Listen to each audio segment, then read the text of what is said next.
Caleb Williams, Rome Odunze, and the Chicago Bears take on J.J. McCarthy, Justin Jefferson, and the Minnesota Vikings in a big NFC North matchup. It's a must-win for Minnesota. They got to get this game. They sit 2 games behind Chicago. A win here, they would actually hold the tiebreaker over the Bears. They'd move to 5-5 on the season, be just a game back. And for Chicago, a win against Minnesota, you're just about putting the Vikings in the ground. That's what's at stake in this part of the season. Who thought after that Monday night game to start off the season, we'd be staring here looking at the Chicago Bears 6-3 and Minnesota 4-5? Well, here's what this game is going to come down to. It's the quarterbacks. There's no doubt about it. It's J.J. McCarthy. Can he bounce back after a tough performance against Baltimore? I know that the expectations were very high coming into this game, especially with how good he played against Detroit on the road. They thought coming back home, this is a game that J.J. McCarthy, he's going to be lights out in. Well, it looked like early that the Vikings had something really working here, but the Baltimore Ravens dominated the middle 8 of this game. I think that they outscored Minnesota like 13-0. In that middle 8 portion of the game, a field goal, and then a field goal to start the second half, and then the fumble on the kickoff, they get a touchdown, and that changed the entire game. A game that Minnesota honestly felt like they were outplaying Lamar Jackson and the Baltimore Ravens. McCarthy has to hit these open players, first of all. I mean, you've got guys roaming over the middle of the field, and he's just got to deliver the football. And I'm going to be a bit on the side of defending him. The offensive line hasn't played well, but they did play better in a sense against Baltimore. Yes, there's a lot of areas where they could still improve. McCarthy was forced to scramble and move around a little bit. He had 5 carries for 50 yards. It looked like he evaded a couple of sacks there with the Ravens getting to him. He did a good job of that, but we have to be honest, he's got to just simply be more accurate, getting the football out of his hands. Against the Chicago Bears secondary, he will have his opportunities. We'll go back to those opportunities here in a second, but let's talk about Caleb Williams. This man, after that loss to Minnesota, people were ready to mark him off as the 5th, the 6th best quarterback from that draft, an absolute bust, despite this guy having moments last season where he flashed. The game-winning drive against Green Bay, what should have been the game-winning drive against Washington. You fast forward to where they're at now, he has 4 game-winning drives on the season. He puts the team on his back.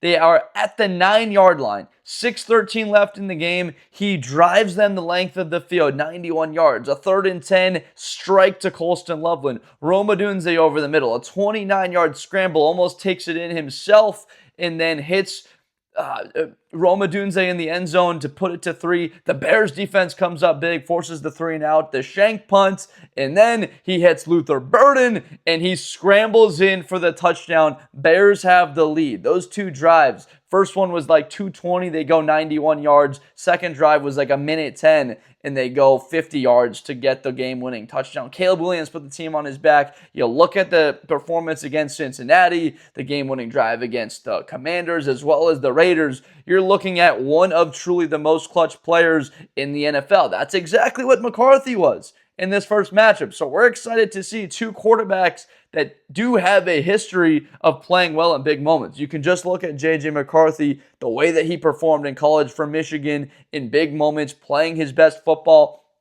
You could say at some times he didn't exactly have to do a whole lot because Michigan had halves like against Penn State that season where they ran the football every single play of his second half. But who needs to say any of that type of stuff? This is McCarthy in his opportunity now with Minnesota. And with this wide receiving core of Addison and Justin Jefferson, these guys are too talented to not get the football accurately. Look, they're targeting them. Justin Jefferson, 12 targets, only 4 catches. Addison, 11 targets, only 3 catches. So the efficiency is just not quite there. It seems to me like the timing is somewhat off here. They're still trying to figure it out. Listen, this guy's played in 4 games yet. He's still got a whole lot of football left to be played. You know what the ceiling is for him. And that's where you just have to take a breather if you're a Minnesota fan. And you're thinking about Sam Darnold. We could have had this. You can't do that to yourself.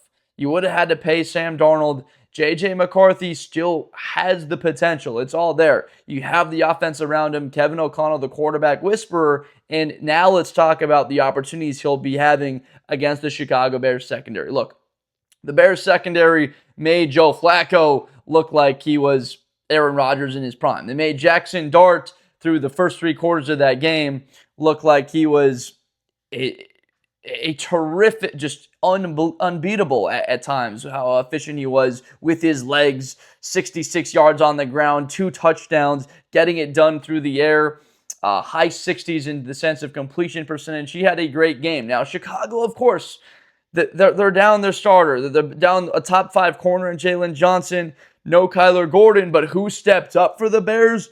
C.J. Gardner-Johnson, 2 sacks in this game. He's got 3, in 2 games. If I'm McCarthy, if I've got Addison in the slot working against C.J. or Jefferson because he's so multiple and what he can do as a true, truly talented wide receiver. If they're in this slot with Gardner-Johnson, that's a fun matchup to want. Look, CJ has been very effective in Dennis Allen's defense now. If you're a Minnesota Viking fan and what Brian Flores does, at times it will be hard to distinguish which of these teams are if they didn't have helmets on and you just looked at the defensive fronts. You're like, wait, is that the Vikings defense or is that the Chicago Bears? Because you're looking at 6-7 guys lined up right at the line of scrimmage, taking up the offensive line. You don't know where the pressure is going to come from. So this is going to be a fascinating game to watch how it's called defensively and where the pressure will come. On the final snap of the game for New York, you saw Tremaine Edmonds get into the quarterback on the 3rd and 10 that forced the final punt to get the Bears the football back. Gardner-Johnson unblocked from that side. So that's an area where Minnesota's got to do a good job of blocking that right side, because there were plays from this game in which that right side of the offensive line was the weaker part where New York wasn't blocking it correctly. So immediately I'm looking at that. I think it's funny at times how you always think about the blind side, but at times there can be missed blocks a lot of the time and quarterbacks not see it until it's too late when it's actually coming in the direction where they can see it from that side, if they're right-handed coming from that right side. So Minnesota, again, what did they do in that second half against the Bears week 1? Well, they started to lean on the ground game. They had to. They had to get the offense rolling, and they started attacking the middle of the field. Justin Jefferson, 3rd and 5, that touchdown, that was huge for Minnesota to get that score. 3rd and 5, it's possible Minnesota doesn't pick that up. It was an 11-point game at that time. They wind up kicking a field goal. You're looking at a different game. It's interesting because Chicago has I believe they're statistically either top 5, top 6 in the league as of right now on 3rd down against the New York Giants. It was a little bit more of a struggle than that. It still did hold up numbers-wise late in the game because they got those stops, but New York was 5 of 14 on 3rd down. If you take away the numbers in the 4th quarter where the Giants, I believe, punted. They had the turnover on downs at the end, the punt, and then the drive before that. So they were, 5 of 10, 5 of 11, and then they went 0 for 3, over 4 on their last 3, 4 third downs of the game. So that was quite important. Yeah, because the Bears forced the Giants to kick a field goal down there. So they were 5 of 10 on 3rd down, and then in the 4th quarter, the Bears were I believe, forced an 0 for 4 from New York in that 4th quarter. So much better play when it came down to it. A guy like Montez Sweat, he stepped up, a sack and a half. He's got 4 sacks through the last 4 games for Minnesota. You're looking at a lot of talent on that defensive front. They had a phenomenal performance from Eric Wilson a couple of weeks ago. You look at Jonathan Grenard and how impactful he is. Van Ginkel, tremendous player. These 2 guys are a large part of the reason why a guy like Dallas Turner hasn't seen all that much action.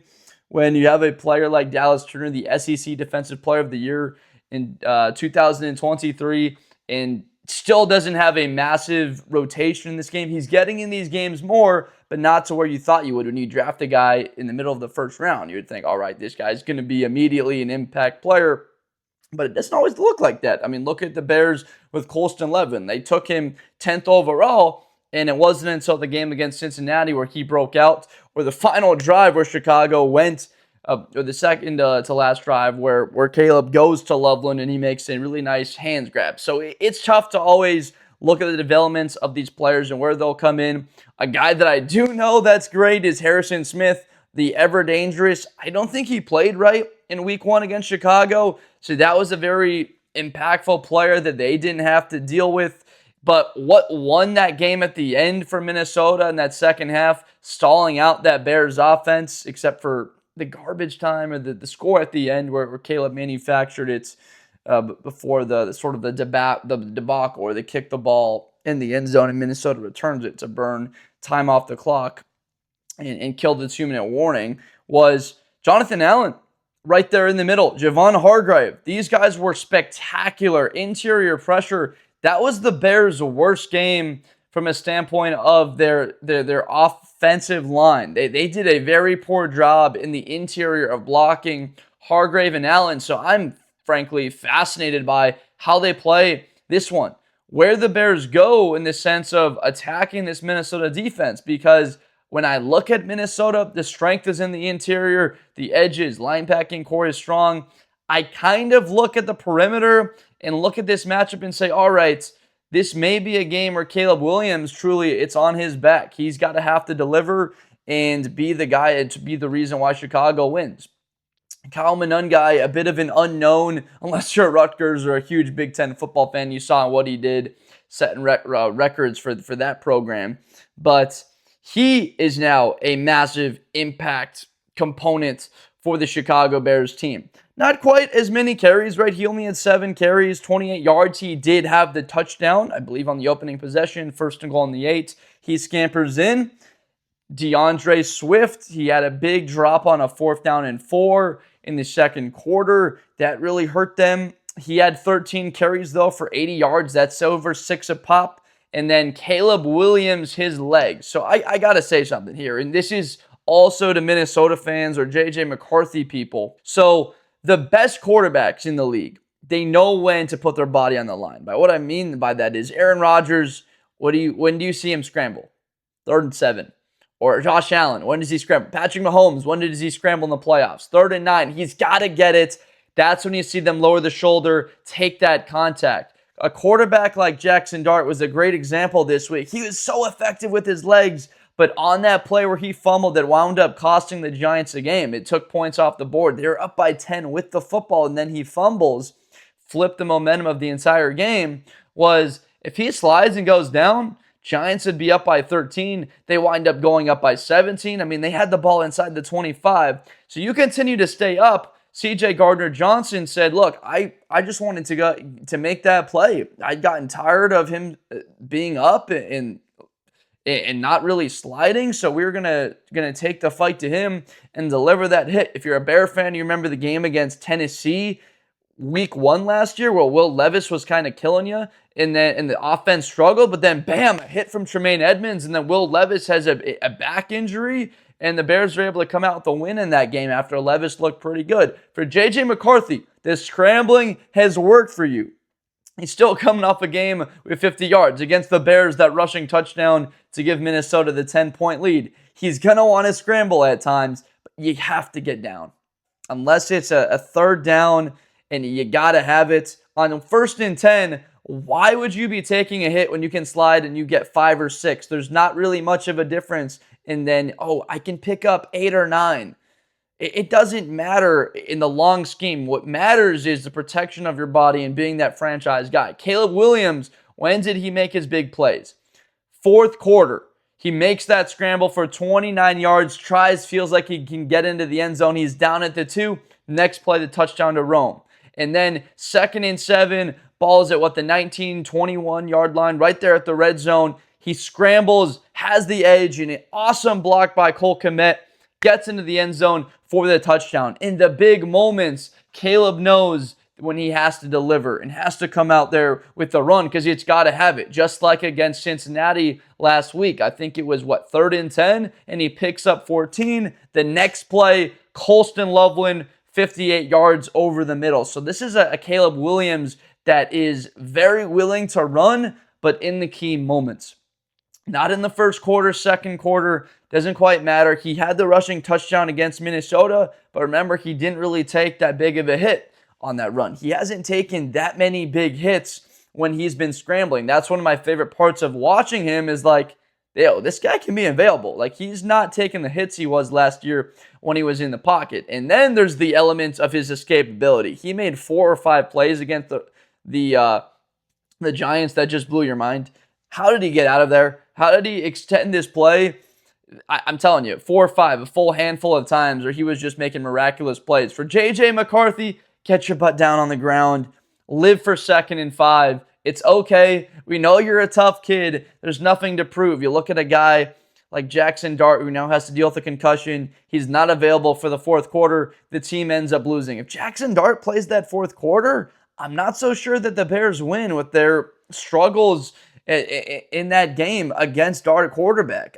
My uncle was right there at this game, and he was telling me that he's watching Russell Wilson warm up on the sideline because he's got some decent seats, and right behind it, he's saying Russell Wilson looked like he really was struggling to throw the football. His shoulder just didn't look quite right, and he had a tough time throwing. That type of intel is important because he comes into this game cold, obviously, because you're dealing with the weather conditions, the flurries. You're looking at a game where it's 35 degrees and it's 20-degree wind chill and the wet and all of that to deal with. So you come in actually cold, as well as the shoulders not fully loose, as well as he was saying that it just looked like there was something just technically wrong with Russell there. So I was happy to not happy to hear that, but to hear that information, to now be like, okay, that makes sense why Russ, they just didn't do anything as an offense once Wilson came into the game. For the Vikings to get something out of their season now, I mean, this is obviously, it has to be a win.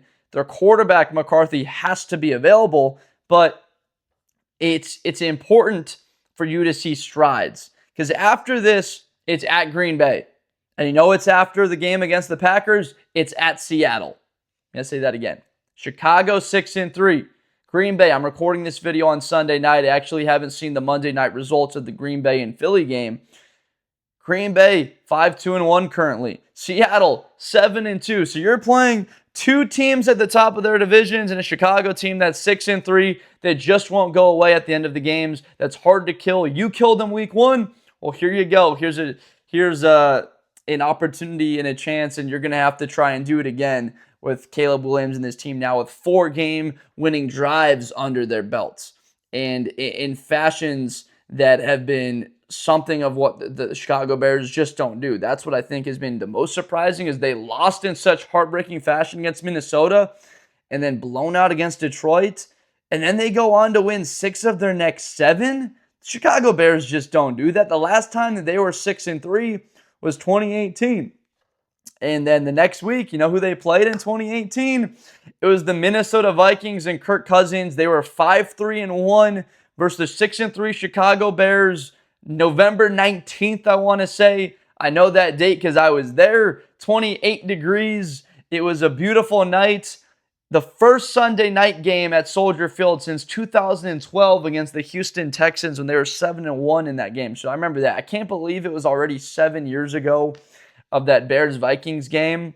It was the biggest Chicago game in truly half a decade, and they found a way to get a win. That was the Cody Parkey made like 3 field goals after he doinked 4 the week before, so he got a game ball. I remember a lot from that day. Khalil Mack forcing a fumble. It was a special game. Eddie Jackson pick 6, right? And then he has one the next week against Detroit, and the Bears come out with a win on Thanksgiving on a short week. And they had, 3 divisional wins in 3 days. So that was what was at stake. Now, Minnesota, the stake's a little bit different here in what you're looking at.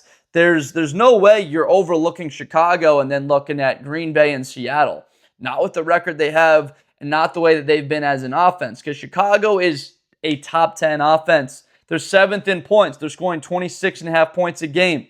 They're putting up the 3rd most yards in the league, 380 yards a game. They're 10th in time of possession. They're controlling the football. Why? Because they've got the 3rd best rush offense in the league. And then they take the ball away. You're waiting for the turnover, and it came at a pivotal moment. Down 10 points. The Bears have 13 interceptions on the season. They lead the NFL in takeaways. They lead the NFL in turnover differential, plus 14 on the season. So despite the secondary being strong, not getting to the quarterback all that much, they've been very good on third down, and they have been excellent at taking the football away, and they did it at very key moments. I think for Chicago, you got to get TJ Edwards back. He had surgery on the broken hand, also dealing with a hamstring injury. Noah Sewell, Bears fans forget, it was a 7-point game, 3rd and 10. Or it might have been like a 3rd and 5, actually. A dump off in the flat. Noah Sewell has him wrapped up, misses the tackle. It goes for a 40-yard play for the Giants, and then they've got a 4th and 2 or a 4th and goal, I guess, from the 1-2 yard line that they decide not to kick. Greg Olsen was emphatic about that at that moment, saying they should go for this. They got to go for this. They wind up kicking the field goal, make it a 10-point game. It actually happens that the Bears, the next possession, went 4 and out. They turn it over on downs and then set up a quick 3-and-out for Minnesota. They ended up punting it, so the Giants wind up only getting 3 there. But at the time, it was like, oh my gosh, Noah Sewell, you got to make that play. So TJ Edwards, he's the green dot, the communication player for this defense. Missing him in the lineup was vitally missed. Remember a play earlier in the game, Noah Sewell, helmet contact, forcible to the head. The helmet comes off for Jackson Dart. Bears fans are upset because earlier in the right after that, the next possession, Caleb Williams takes a shot to the back of the head, a knee right to the head, and there's a no call there. So like, what the heck is this? They get a call, and then we don't. So those are always the funny types of things that they go into these games. Not quite so funny for Bears fans in that moment. But for Minnesota, they're going to have their opportunities. Look, I want to see this team be a little bit more aggressive in attacking Chicago early, and not just waiting like they did at the end of the last game against the Bears and going right at them from the get-go. It took the Giants 3 drives to realize, like, oh, like that Bears secondary can be had. So J.J. McCarthy finished with 143 yards in 20 attempts. I think he had 120 yards in like the last 16, 17 minutes of game time. They finished the game with, I believe, 3 touchdown, back-to-back touchdown possessions, and then the run game just exploded. They went from like 35 rush yards and wound up with 120 from those last 3 possessions. So it really was the way that they end with that onslaught at the end.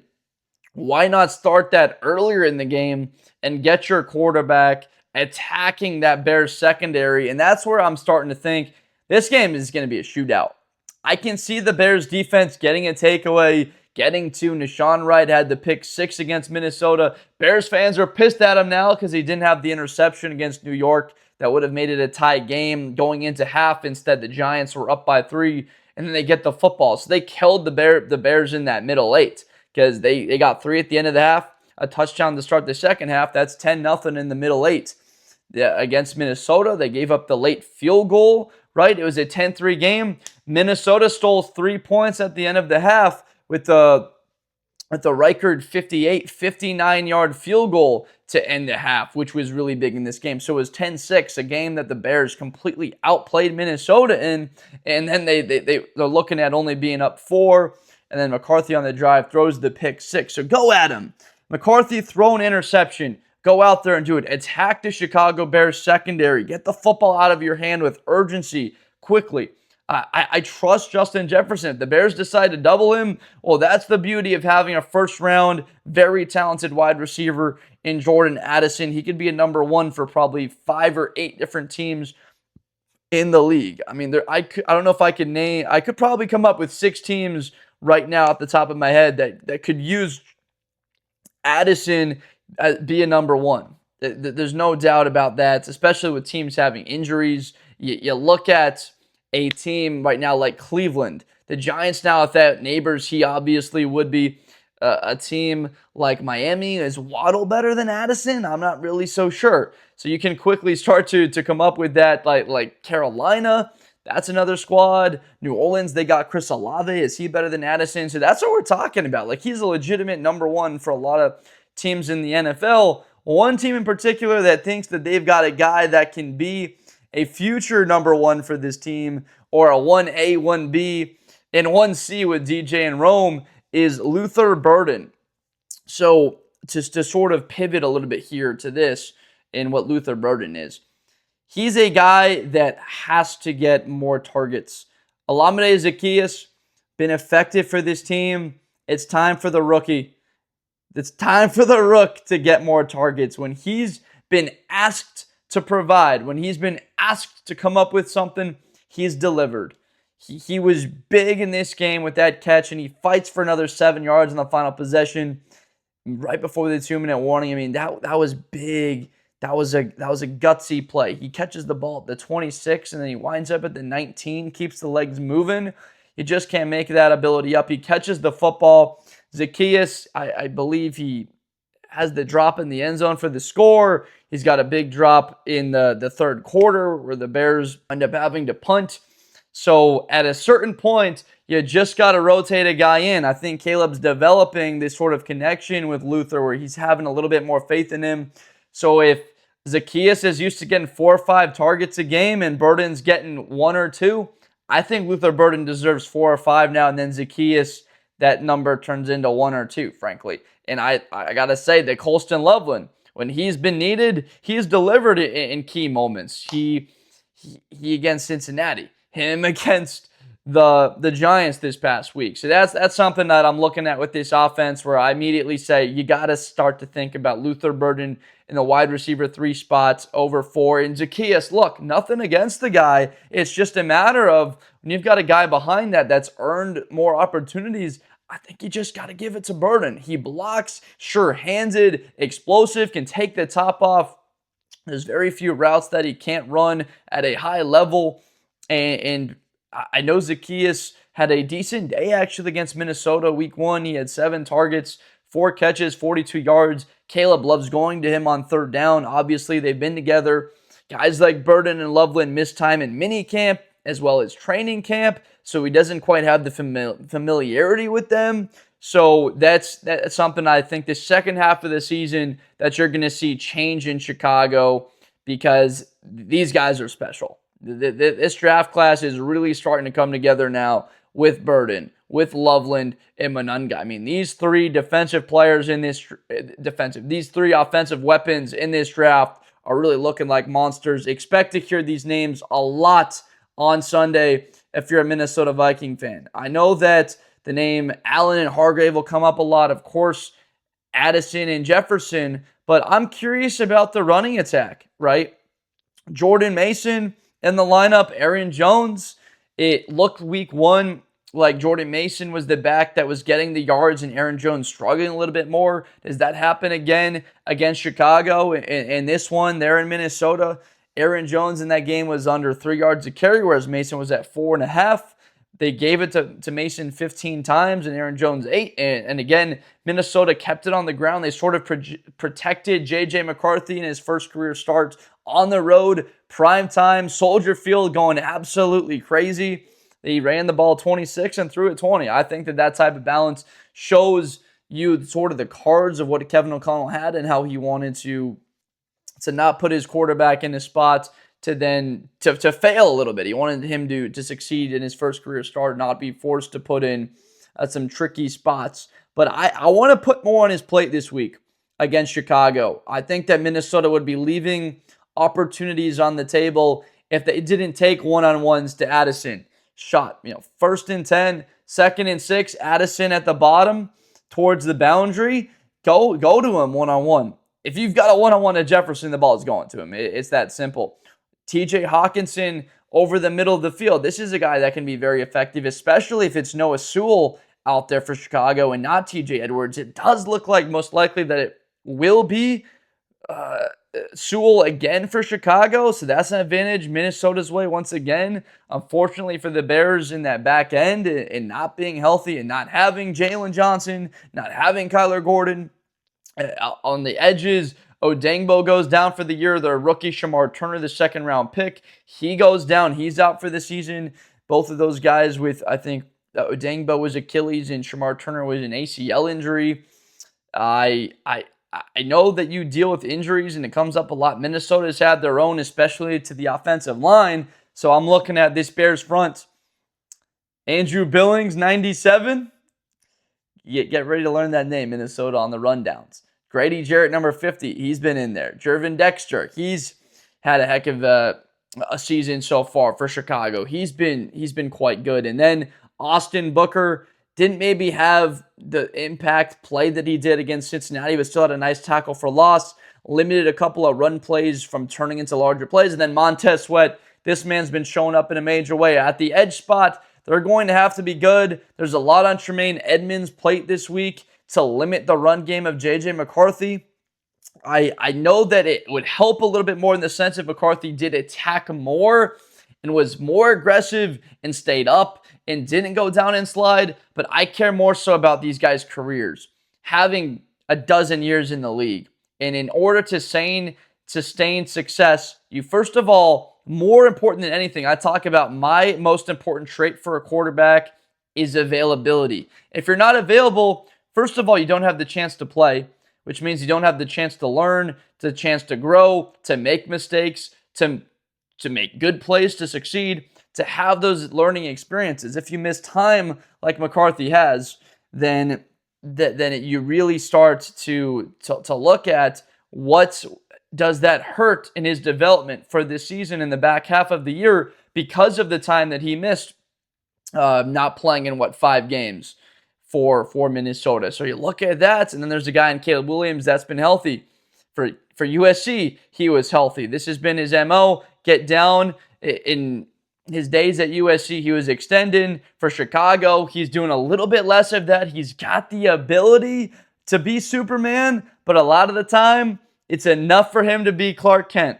He can be Superman in the fourth quarter, but Clark Kent's been pretty good. We just need Clark Kent to be a bit better. The completion percentage for Clark Kent, he's got to be better, and it's just something that's happening on those final drives. You're like, man, if you could just have another 20% of that juice the rest of the game, and that trait that he has where he's more accurate and makes those plays earlier in the game, but I don't want that type of sauce if it means he's taking more hits and he's exposing himself to more contact because one of those innate abilities is extending and using his legs. I think that the Bears win this game. They're a 2.5-point dog as of the recording of this. I think it's 30-27.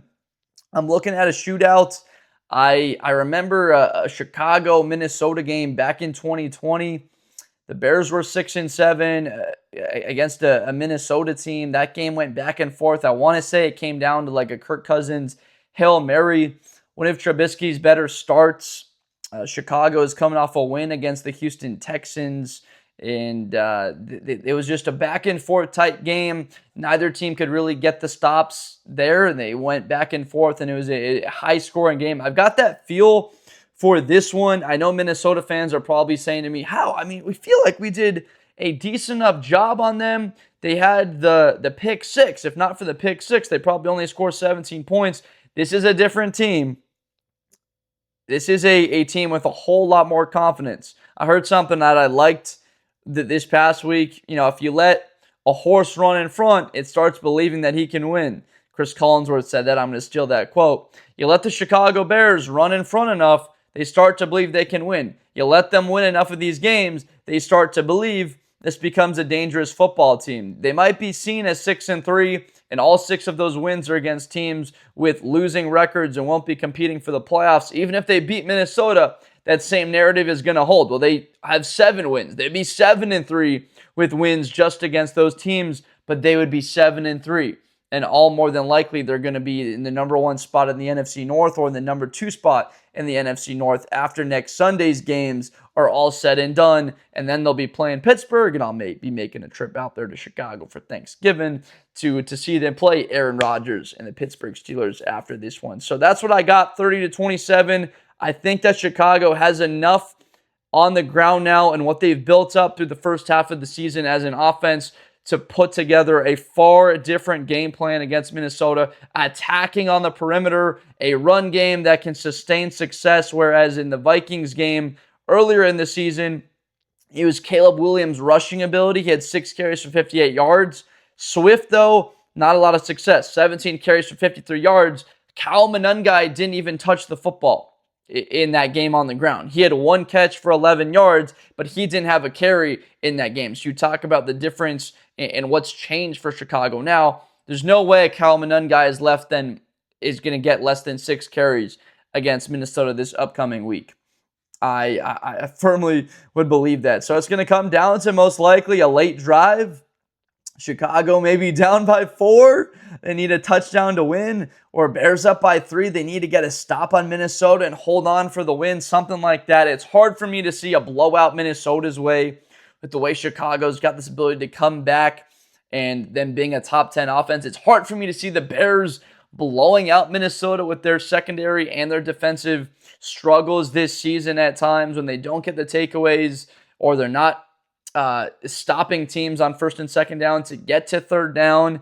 So that's where I see this game being close for sure. One score, fourth quarter most likely. And I'll take the Chicago Bears to get the win. So thank you so much for watching this video. If you can't somewhat tell, I hope you can't fully. I am a diehard Chicago Bears fan. I think this pick may seem biased by people. I do think that this can be a tight game. It was very hard for me to make this pick. I wanted to lean Minnesota just because of how well they played against the Bears really in the last 5 years overall, especially at home.